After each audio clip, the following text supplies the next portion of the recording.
Oke, kita buka sesi pertanyaan selanjutnya ya. Karena dari tadi banyak nih yang mau tanya. Oke, dari meja sebelah kiri ya. Oke. Dari yang sebelah sana ya? Iya, Bunda yang angkat tangan.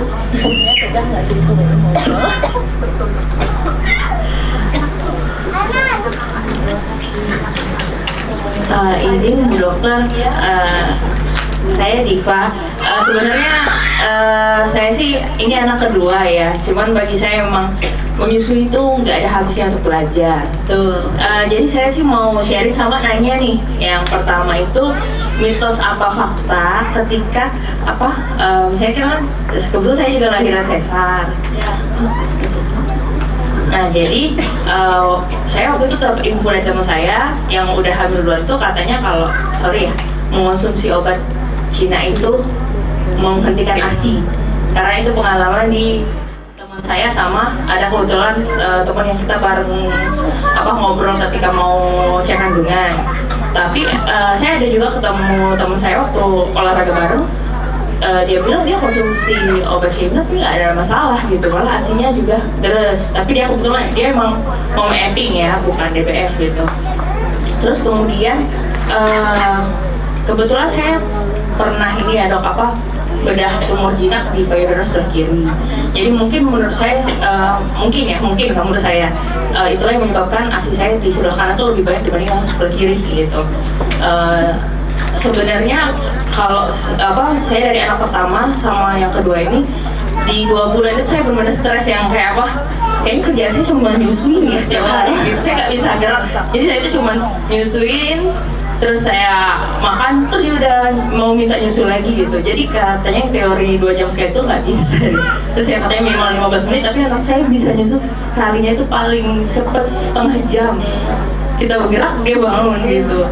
Terus ya cuma alhamdulillah terpenuhi ya. Nah kemudian di anak yang kedua, saya anak pertama sama kedua juga kebetulan ini ya bilirubinnya tinggi ya dok. Cuman yang pertama mengalami peningkatan jadi nggak sampai opnam. Cuman yang kedua dia opnam nih karena bilirubinnya itu naik drastis dari hari pertama ini tes bilirubinnya 17, besoknya udah 21. Jadi saya putuskan untuk langsung disinar. Nah saya ngerasa saya udah siap. Kadang ya saya ngerasa kayak yang penting anak saya cepat sembuhnya. Saya ngerasa sih biasa aja ketika anak saya opnam. Tapi ASI saya drop dok pasti. ASI saya drop, padahal saya ngerasa nggak baik-baik aja. Ternyata alam bawah sadar saya nggak bisa dibohongin gitu ya. Nah terus cuman alhamdulillah balik lagi setelah anak saya pulang, ASI saya balik lagi dok. Nah cuman sekarang saya insecure pasti ya dok ya, kayak yang ibu-ibu yang asinya sampai penuh kulkasnya gitu, sedangkan saya kayaknya freezer itu nggak penuh-penuh ya gitu. Terus saya juga ibu bekerja. Problem saya nih dok, mungkin kalau untuk ditinggal 2-3 hari saya dinas mungkin masih oke, kayaknya masih tercukupi kebutuhan anak saya. Tapi saya agak takut ya, sementara mungkin atasan saya nggak nyuruh sampai dinas yang panjang ya, cuma pernah kemarin disuruh 5 hari. Saya Bapak mohon maaf kalau 5 hari saya belum sanggup karena stok ASI saya kayaknya untuk 5 hari nggak cukup gitu. Jadi saya minta ini dok, saran apa sih yang tercepat mungkin atau yang terbaik.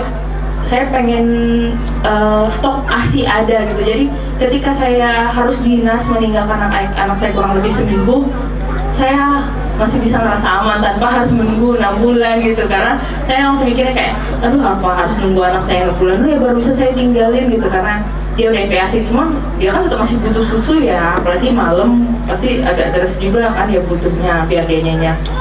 Itu aja dok ya, kasih ya. Langsung dijawab ya dok. Jadi dia working mom ya dok. Ini keren banget ya Allah.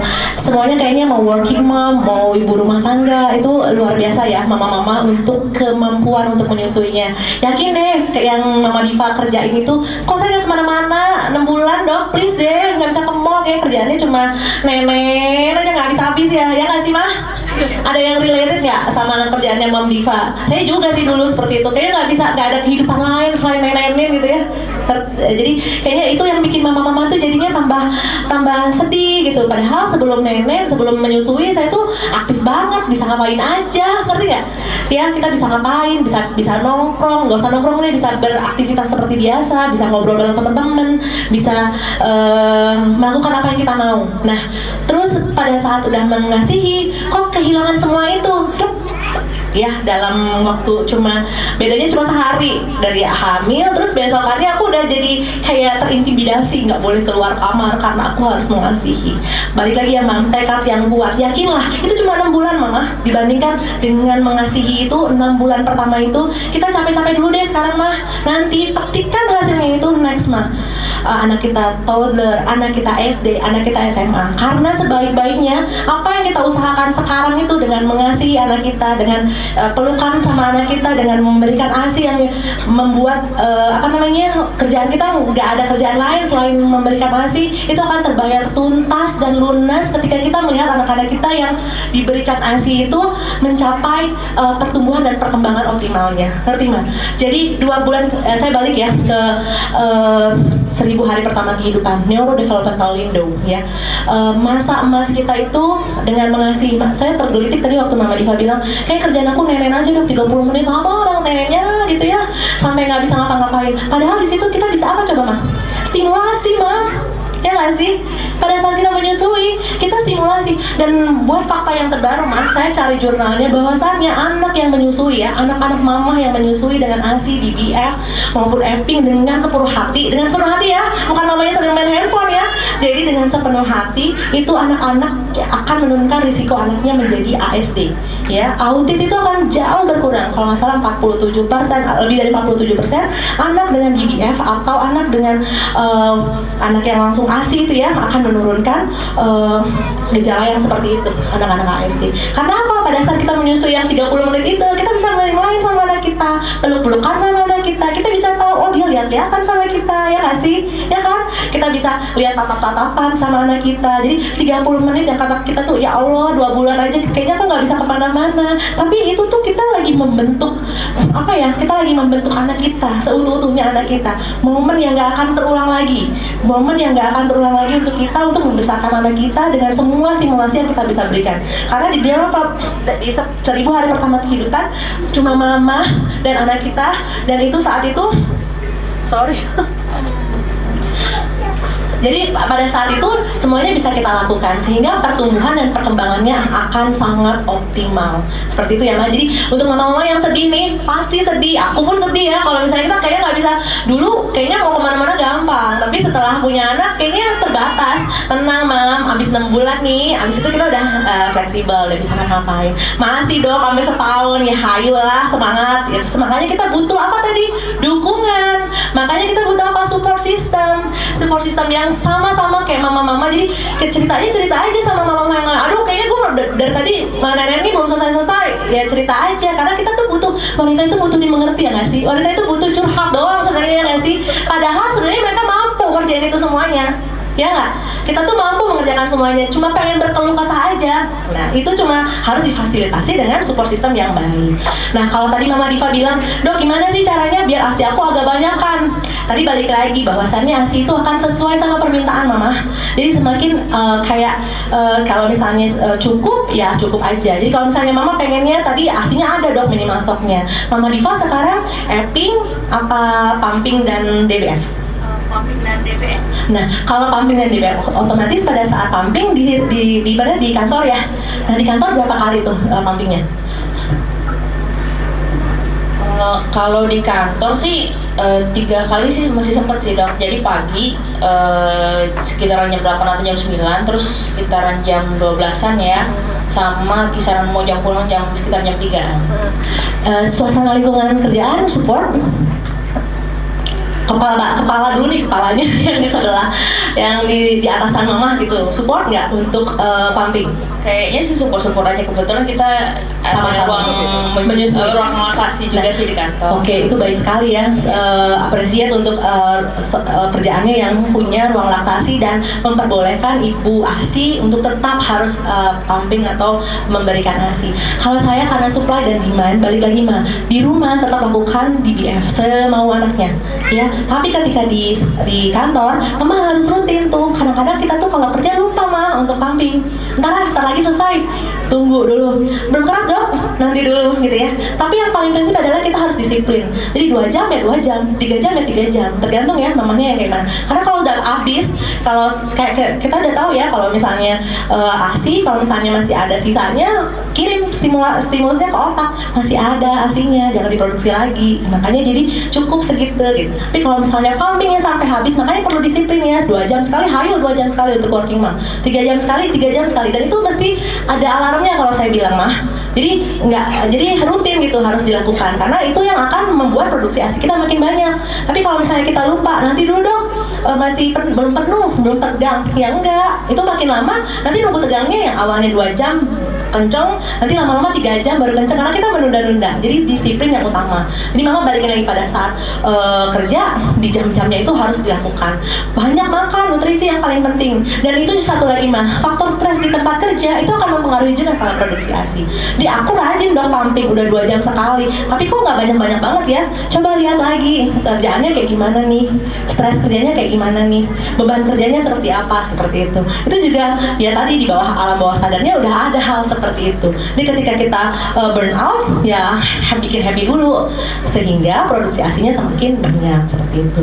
Jadi kita mesti isi dulu ya. Jadi pengosongan yang benar, kemudian rajin pumping seperti itu, dan di rumah tetap lakukan DBM. Terutama pada malam hari ya, ketika kadar prolaktin makin tinggi. Jadi nenek pas malam itu makin banyak ya produksi ASINya seperti itu mama. Terus saya nggak mau nih kalau mama, aduh dok aku pengennya ASINya banyak banget. Mah tenang, jangan berdoa ASINya banyak. Yakin deh, coba ada nggak mama-mama yang oversupply? Angkat tangan, ada nggak sih? Nah, kalau mama-mama yang oversupply sakit kepala nggak? Iya kan, mastitis mah berat, sakit. Itu ya rasanya tuh, kalau enggak tuh bisa sakit semua badannya, oversupply gitu, karena terlalu banyak. Terus anaknya waktu baru diasihi belum selesai udah batuk-batuk karena terlalu banyak. Jadi niat utama ya tadi mama-mama yang lagi hamil, ya Allah semoga cukupkan ASI anak aku ya, rezeki ASI itu rezeki ya mah ya. Kadang-kadang dok udah semua dok dikerjain, udah ini tapi ASINya tetap nggak ada. Coba berserah lagi sama Tuhan ya, karena itu balik lagi itu rezekian ya. Yang penting kita usahakan semaksimal mungkin ikhtiarnya seperti itu ya. Oke, Mama Diva cukup, masih ada? Yang maaf dok, yang obat Cina tadi soalnya teman-teman ada yang nanyain juga. Obat Cina apa sih? Kalau obat Cina tuh, kalau saya balik lagi ke IBM ya mah, sebenarnya apa sih isinya obat Cina itu? Apa sih isinya obat Cina? Kalau masih ada 2 nih, kalau misalnya kata mama ada 1 yang aman, ada 1 yang nggak aman. Mungkin sebenarnya kalau misalnya itu nggak wajib juga sih diminum ya nggak sih? Wajib nggak diminum obat Cina itu? Enggak kan, sebenarnya dengan perawatan luka post sesar yang baik, apalagi sekarang oke ya, sesar mah nggak panjang-panjang banget gitu. Aku ikut ya sesar ya. Jadi dokter bidan itu kalau bisa seminimal mungkin jadi anaknya tuh wah semangat banget kan dikeluarin karena buat luka sesarnya nggak terlalu besar. Jadi kalau saya ya karena belum ada IBM-nya, balik lagi ke mindset kita. Kalau kita yakin ASI kita deres, insya Allah deres. Tapi kalau kita udah parno, gara-gara obat Cina nih ya jadi deh itu obat Cina. Jadi proses bikin ASI kita seret. Jadi yang disalahin obat Cinanya. Padahal ada sesuatu yang lain mungkin ya selain obat Cina yang bikin ASI mama tuh nggak sebanyak itu. OVT yang lain mungkin ya, pikiran yang lain-lain gitu istilahnya. Ya nggak sih, ya kan? Oke. Kayaknya enggak kalau saya. Kalau ini nambahin ya dok, obat Cina ya. Jadi ini pengalaman saya juga sesar 2 kali. Itu memang banyak teman-teman saya yang pakai, dan kebetulan saya tuh yang nggak pakai sama sekali, dan saya juga tahu tuh mereknya mungkin yang mamsnya maksud kan. Nah dan itu aku benar-benar cuma konsumsi obat dari dokter gitu, dan sembuh juga. Dan aku tambah yang ini loh dok, aku tambah ikan gabus. Nutrisi ya Maya, betul. Jadi yang nutrisi yang aku perbaikin sama mindsetnya. Jadi memang kita tuh bisa menyusui gitu loh. Jadi tanpa obat Cina sekalipun ya aku tetap bisa, dan terbukti juga aku udah ngelewatin itu di 2 anakku gitu loh. Jadi itu balik lagi ke mindset loh. Ya, oke. Ada lagi pertanyaannya? Cukup tadi Mam ya jawabannya Mam Diva ya. Oke, kita lanjut lagi ya. 1 lagi boleh? kalau ngomongin nasi nggak selesai ya. Banyak banget. Itu seharian mestinya. Oke, silakan. Oke, assalamualaikum warahmatullahi wabarakatuh. Saya Uci, saya sudah punya anak. Ini anak kedua, ya. Dan agak cerita sedikit tentang pengalaman anak pertama. Saya tipe orang yang susah minta tolong dulu tuh kan. Jadi kebawa pas anak pertama. Nah, di anak pertama ini kemarin Peluk dulu coba, mama yang di sebelahnya coba dipeluk dulu itu. Coba dipeluk dulu. Aduh, dipeluk. Kita sama mas, semua orang sama seperti itu, semangat. Ya kita juga ngerasain itu ya dok. Iya. Oh. Tarik nafas, buang. Mungkin di sini Minum dulu, juga- coba minum dulu. Bisa minum? Di sini juga banyak yang merasakan hal yang serupa. Terima kasih. pas pas anak pertama kemarin kan sebelum melahirkan itu masih kerja, terus setelah lahiran masih 1 bulan pertama masih kerja kan, jadi pumping. Saya termasuk yang oversupply juga dari awal, jadi anak tuh sulit untuk DBR pertama awal-awal, jadi pumping dan pakai dot. Akhirnya setelah 1 bulan pakai dot itu mengalami bingung puting, sehingga diputuskan, saya memutuskan untuk tetap emping selama kira-kira 15 bulan. Biasa. 15 bulan itu setelah 1 bulan merasa beraya jauh dari anak kan. Dan kalau dititip juga ada perasaan ya enak nitip. Jadi memutuskan berhenti untuk bekerja. Nah,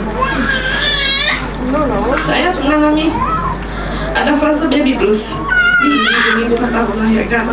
Karena tadi mungkin karena sulit untuk bilang tolong, minta tolong dengan orang. Jadi selelah apapun saya handle sendiri sebisa mungkin.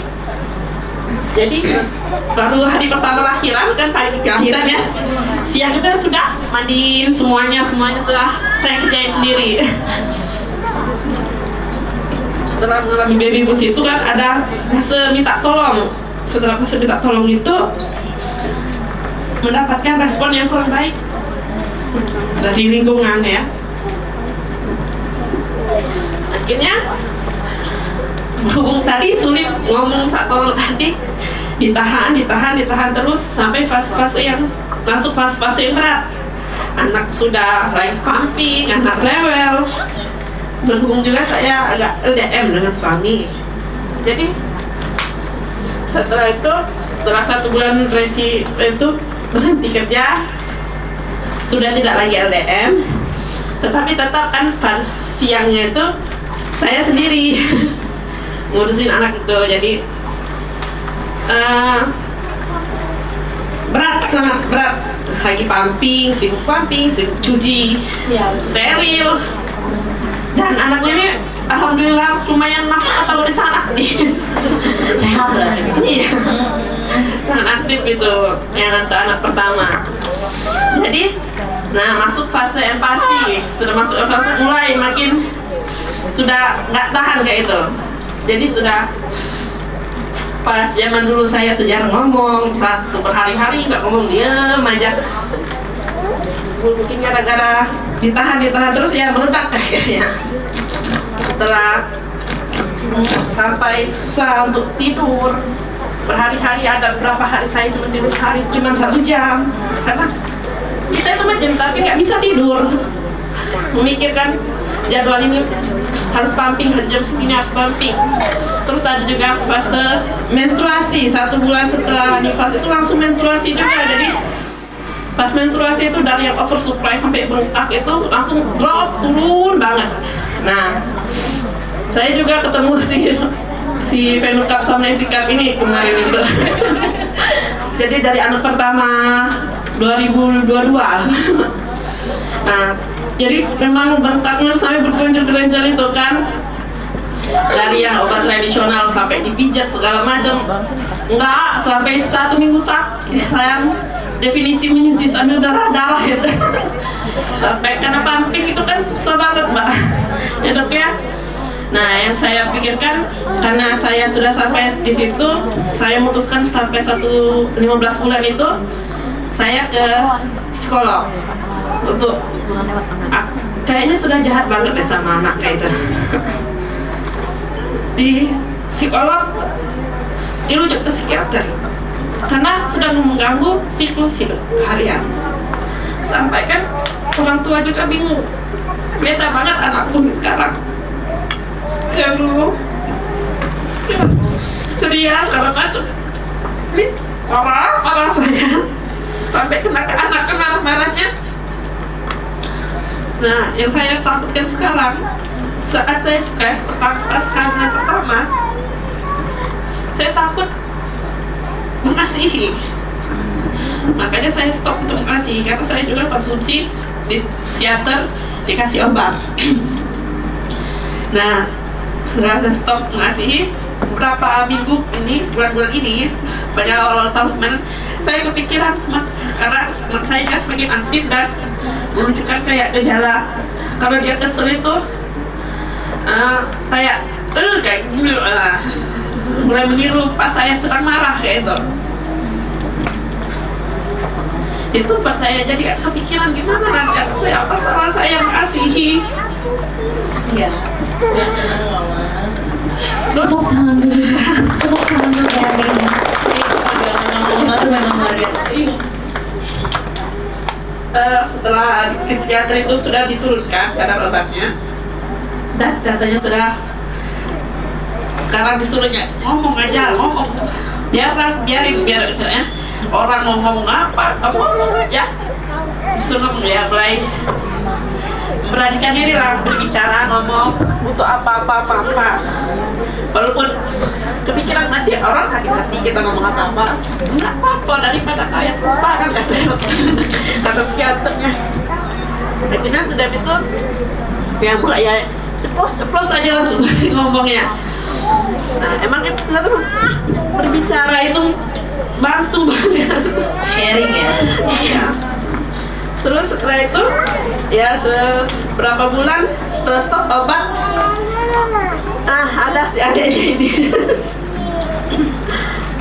Jadi mulai agak kepikiran lagi, tapi benar-benar diusahakan untuk DBF walaupun kemarin awal masih oversupply, pakai Kavidar sekarang. Iya, biar mencegah bingung puting, sudah kayak trauma dengan bingung puting pumping. Jadi sekarang adanya di DBF, terus kakaknya umurnya masih 2 tahunan kemarin, karena merasa bersalah kemarin mengasihi agak dengan stres. Sekarang saya ajak dia mengasihi karena masih 2 tahunan kan. Ya, kemarin ya jadi tandem juga dia. Nah, yang mau saya tanyakan bagaimana kayak psikolog anak saya spesialnya, bagaimana yang pengaruh stres pada ASI dengan tumbuh kembang anak, terus juga tandemnya bareng-bareng sama si adeknya, apakah tidak mempengaruhi, apakah bisa memperbaiki ASI kemarin yang ada hormon-hormon stresnya. Terima kasih dokter. Ya, oke, thank you. Langsung. Oke, dengan Mam siapa? Mam Uci. Mam Uci itu luar biasa ya Mah pengorbanannya. Mungkin apa namanya, ini yang makanya sih kita tuh harus ada di sini ya sama-sama, dan mulut kita sendiri nih yang harus kita jaga, kita sendiri masing-masing. Karena kadang-kadang dari mulut kita sendiri itu yang membandingkan dengan teman-teman yang lain itu akan menjadi menyakiti sesama wanita loh Mama, ngerti gak sih? Jadi mohon mulut yang misalnya asinya banyak tuh jangan show off deh kemana-mana istilahnya gitu loh. Sedih mama-mama yang nggak punya asi. Terus kalau misalnya aku oke banget ya, kadang-kadang kita bisa saling menyakiti ya kalau misalnya seperti itu. Dan untuk mama yang sudah berjuang, apalagi Eping tuh menurut saya tuh sangat luar biasa ya. Belum lagi cucinya, belum lagi beresinnya, belum lagi pumpingnya, belum lagi ngasihnya. Jadi yang kalau DPF tinggal hap tapi kalau Epping tuh udah 15 kali, 50 kali lebih capek dibandingkan dengan DBF secara langsung. Kalau saya mah yang mama kerjakan itu yang pertama adalah jangan menyalahkan diri sendiri.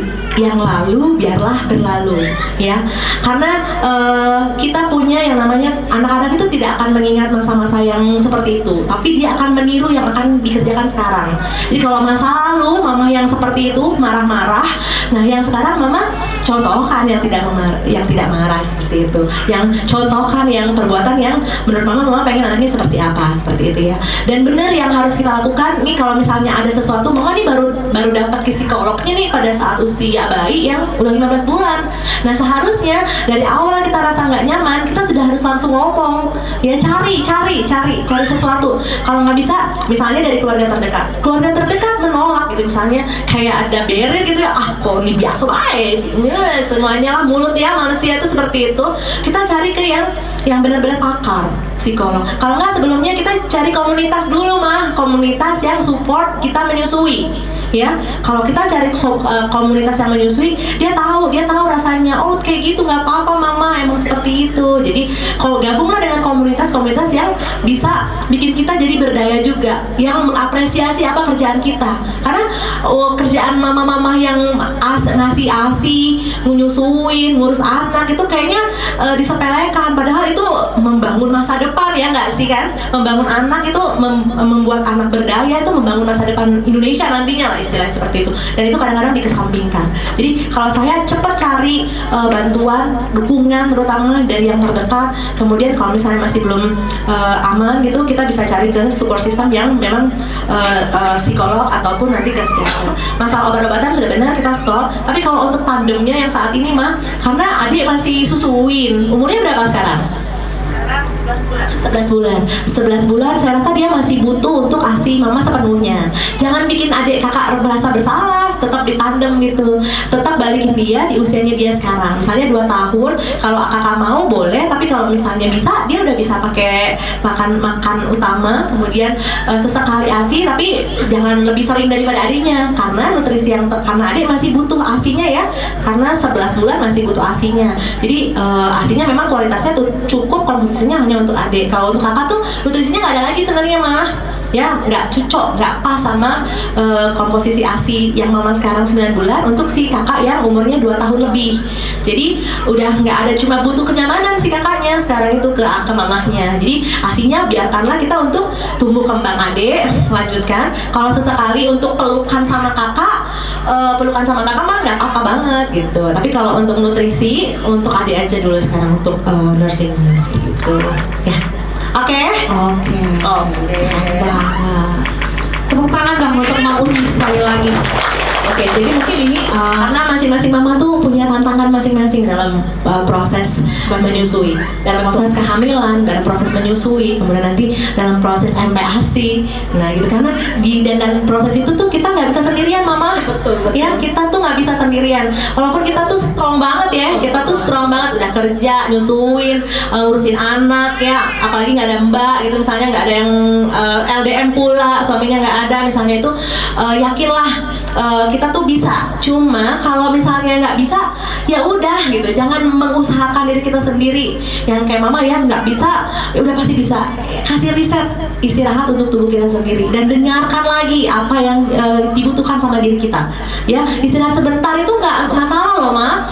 Bukan berarti kita istirahat sebentar itu kita menelantarkan anak kita, bukan ya. Tapi kita memperbaiki isi hati kita dulu. Kalau udah kayak tadi, kalau anaknya nangis terus ya, terus mamanya aduh asinya tambah galau ya, tambah nggak nyaman, tambah riuh gitu jadinya. Jadi tapi kalau kita istirahat sebentar, tidur dulu sebentar, mandi dulu sebentar, minimalnya mandi aja dikit ya, 5 menit aja itu udah bikin mamanya nge-recharge kembali energinya seperti itu ya. Oke. Jadi butuh waktu me time sedikit ya dok ya. Oke dok, ini kan masih banyak yang mau tanya, cuman kan keterbatasan waktu ya dok. Dok, boleh tahu nggak dok, kalau misalkan di rumah sakit Azaa, dokter itu prakteknya kapan aja nih? Mungkin di sini mama-mama kan pengen nih, di luar sini pengen ketemu lagi sama dokter ya, silakan nih. Jam berapa, hari apa, silakan dok. Saya sore ya prakteknya mah, Senin, Rabu, Jumat aja di Azhara sore jam 3 ya, jam 3 sampai jam 4 Senin, Rabu, Jumat. Kalau Sabtu jam 9 sampai jam 10. 10 ke 11, 11 jam 11. Oke, jadi udah tahu ya bisa temuin dokter Ria di mana nih Bu Mil Busui. Oke, kita mungkin buka satu lagi ya. Satu lagi sesi pertanyaan nih, Maaf karena takut ini udah bosen banget. Udah dari tadi banyak yang nangis, silakan. Bunda ya. Iya silakan.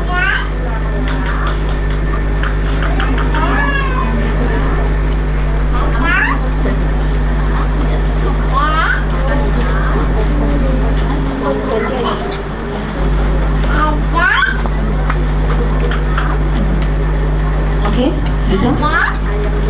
Tes.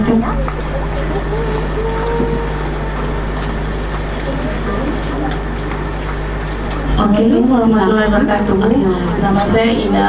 Kebetulan saya baru melahirkan 40 hari. Oke. Silakan Mbak. Kebetulan ini anak ketiga dok, tapi dua anak saya sebelumnya saya tidak bisa menyusui ASI, jadi anak sufor duanya. Nah yang anak ketiga ini kebetulan 3 hari pertama tuh nggak keluar ASI saya. Jadi sempat dari rumah sakit itu tanda tangan surat sufor. Tapi sampai ke rumah alhamdulillah anaknya mau ASI, tapi nggak mau BBF dok, jadinya pumping sampai hari ini pumping. Memang sih agak ribet ya dok. Terus saya juga lihat di sosial media gitu kalau ada yang freak head gitu loh dok, yang bekas pumpingnya disimpan di kulkas gitu loh dok. Kalau malam kan kadang suka ribet ya dok kalau mau bersihin steril. Nah saya mau nanya itu dok, karena ada pro kontra juga untuk hack yang itu ya dok ya. Nah terus saya tuh masih pengen banget dok kalau bisa anak saya tuh nggak diungkutin gitu deh, kayak soalnya kata orang-orang nanti nggak bisa lama nyusuinya gitu. Kita aja dok. Oke, thank you. Silakan ya, Dok. Dengan Bunda Ina. Bunda Ina. Wah, Bunda Ina ini kalau misalnya dibilang ini yang ketiga, tapi yang perdana nih. Tapi sebenarnya kalau mau 1, 2, 3, kalau pertama kali mau nyusu itu jadinya pertama terus mah. Ya karena ada sesuatu yang beda-beda nih anak-anak tuh. Kalau misalnya walaupun 1, 2-nya ASI nih, 3 ASI, tapi beda lagi rasanya seperti itu. Ini yang ketiga. Hari pertama, hari kedua, ketiga Mama dirawat SC ya. SC, ASI-nya belum keluar, masih di rumah sakit itu. Ya bener ya, kejadiannya selalu seperti itu. Ketika di rumah sakit tuh nggak nyaman banget mah, ya kan. Makanya kadang-kadang kalau udah aman langsung pulang gitu istilahnya ya, aman. Pasti karena di rumah lebih nyaman, lebih bisa duduknya bagaimana gitu ya, menyusunya seperti apa, itu lebih nyaman di kitanya ya. Pada saat di rumah sakit pasti, tapi harusnya sudah dibantu sama rumah sakit untuk mengambil kolostrumnya. Jadi marmat dulu kalau misalnya belum ya. Kalau misalnya belum, pada saat pertama untuk merangsang produksi ASI-nya, makan yang banyak, nutrisinya dipenuhi, kemudian bantu dengan pijat laktasi atau pijat oksitosin ya. Jadi harus dibantu di hari pertama, kita pijat oksitosin. Atau kalau misalnya di rumah sakit sudah pasti ada konselor laktasi. Biasanya Mama harus bisa hubungin konselor laktasinya, apalagi masih di rumah sakit, supaya bantu Mama untuk mengeluarkan ASI-nya ya. Kalau di Azhara bisa tuh dipanggil. Saya langsung telepon Bu Yemi itu ASI-nya belum ada, tolong ya difasilitasi untuk dilakukan kita ambil kolostrumnya atau kita bantu dengan pijat ASI dan konselor laktasi, karena nggak pede kalau awal-awal seperti itu ya Bu Yemi ya. Terus lanjut setelah di rumah Mama bisa melakukan DBF enggak ya? Tapi ASI-nya sudah ada. Tapi anaknya udah bisa belum? Yang mesti saya lihat dan saya pastikan dulu, apakah ada faktor-faktor lain nih dari anak sama mama? Adakah faktor oromotor yang membuat kesulitan untuk menyusui dari mamahnya, dari adiknya? Jadi itu yang mesti kita nilai dulu nih. Adiknya ada nggak sih permasalahan nih? Kenapa nggak bisa menyusu secara langsung? Ya, waktu pertama kasihnya langsung botol dot. Kan saya kan di Jakarta dok. Kan Sama Nicole Puller. Iya, dibantu sama perawatnya juga untuk biar keluar kan dok. Tapi tetap aja anaknya nggak mau. Dari anaknya aman?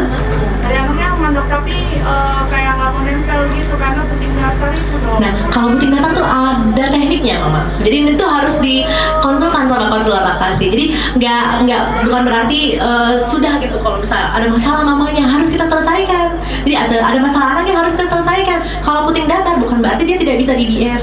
ya pasti bisa ya. Nanti makanya kalau misalnya ngobrol tuh nggak akan selesai, jadi mesti ketemu bayinya, mamanya, jadi mesti langsung latch on sama bayinya, harus diperagain, harus di satu-satu ya, ketemu mama dan anaknya. Jadi biar bisa kita nilai nanti ke konselor laktasinya seperti apa.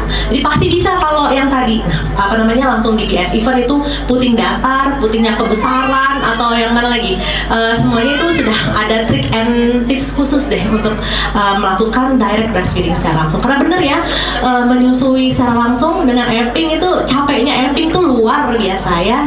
Nah sekarang tuh lagi ngetren nih, saya juga baru ikutan tuh tentang yang tadi ditaruh itu karena mamahnya nggak sanggup lagi untuk cuci-cuci segala, jadi taruh di situ. Kalau saya sebenarnya saya harus balik lagi ke literatur review ya mah, itu karena kita ngomongin sesuatu tuh harus ada literatur IBM-nya atau literatur review-nya. Saya belum dapat nih, belum sempat cari juga, dan karena belum sempat cari dan belum tahu literatur yang apakah aman atau enggak kita taruh di situ. Kalau misalnya logika ya, kalau logika sih 2-3 detik insya Allah kumannya nggak ada, seperti itu ya mah.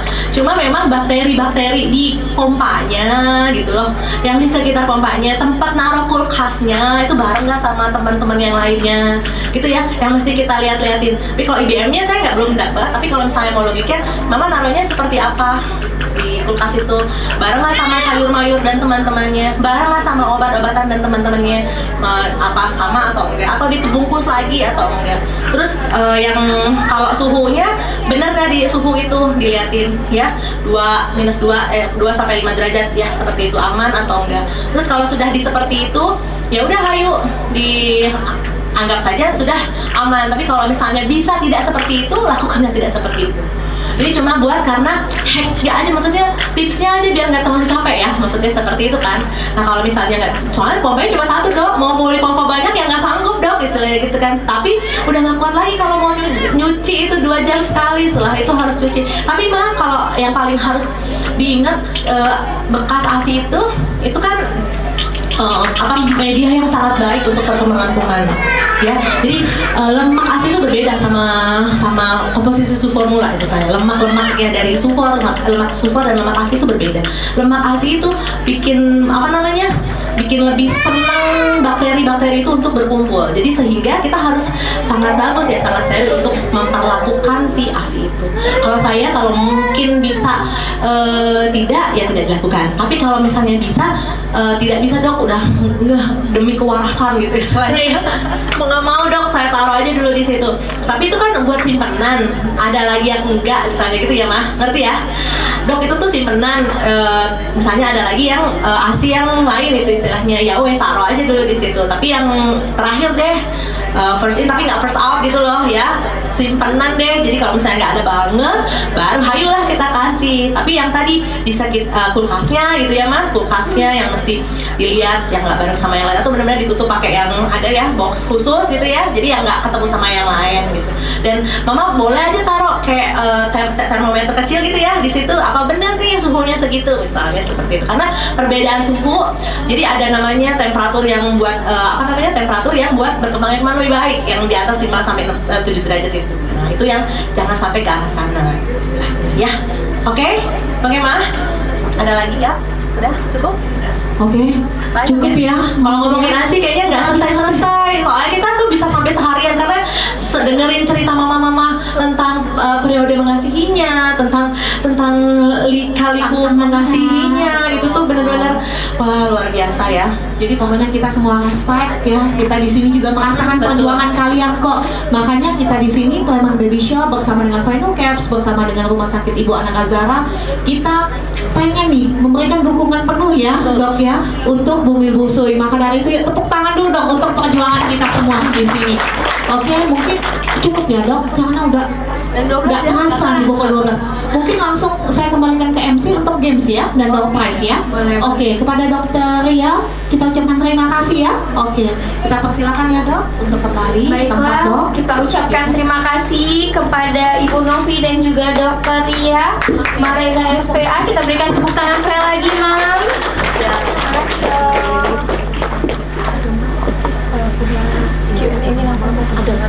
Selanjutnya kita akan ada sesi Q&A yang akan langsung disampaikan oleh perwakilan dari Venue Caps untuk Ibu Monica, dipersilakan Ibu.